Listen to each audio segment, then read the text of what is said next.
চুল ড্যামেজ হয়ে যাওয়ার ভয়ে সেরকমভাবে কোনোদিনই আমি স্ট্রেটনিং করাইনি। স্ট্রেটনিং বা স্মুথনিং কোনোদিনই পার্লারে গিয়ে করা হয়ে ওঠেনি। একটা বন্ধু আমাকে একবার স্ট্রেটনার দিয়েছিল, সেটা ঘরে থাকায় মানে এই একটা অনুষ্ঠান বাড়িতে একটু করে যাওয়ার কথা ভাবলাম, বাট আমি সামনে একটু করতে গিয়ে আমার হাত ব্যথা হয়ে গেল। তারপরে অগত্যা পমের বাবা দায়িত্ব নিল যে হ্যাঁ আমি করে দেবো। তো সেরকম কথা, প্রায় 2.5 ঘন্টা লেগেছিল আমার চুল স্ট্রেট করতে। ওদিকে তো আমার পম খোঁচে বোম হয়ে গেছে, কেন ওর বাবা আমার চুলে হাত দিয়ে, যে ওর বাবা মধ্যে কথা আমাকে কিছু করে দিতে পারবে না, তাহলে ওর হিংসা শুরু হয়ে যাবে।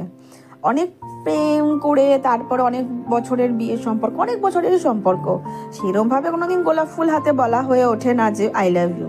বাট হ্যাঁ, এই ছোট ছোট কিছু জিনিসগুলো বুঝিয়ে দেয় কিছু তো আভি ভি হামে হে ইয়ার।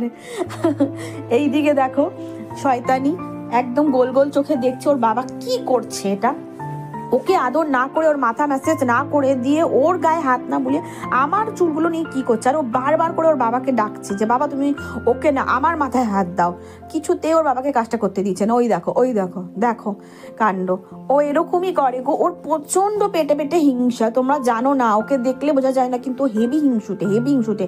ও কারোর সাথে ওর বাবাকে শেয়ার করবে না, না মাকে, কারোর সাথে শেয়ারিং জিনিসটা কি ও বোঝে না।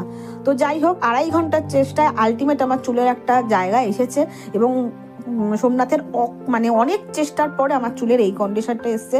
আমার চুল ভীষণ খারাপ, জটমট পেকে থাকে। যাই হোক, চুলটা মোটামুটি এরকম কন্ডিশনে এসছে স্ট্রেটনিং করার পর, একটু কার্লি ধরনের, একটু ওয়েভি আমার চুলটা। তো আমি এই রকম চুল নিয়ে সুন্দর সেজে গুজে অনুষ্ঠান বাড়িতে চলে গেলাম। টাটা।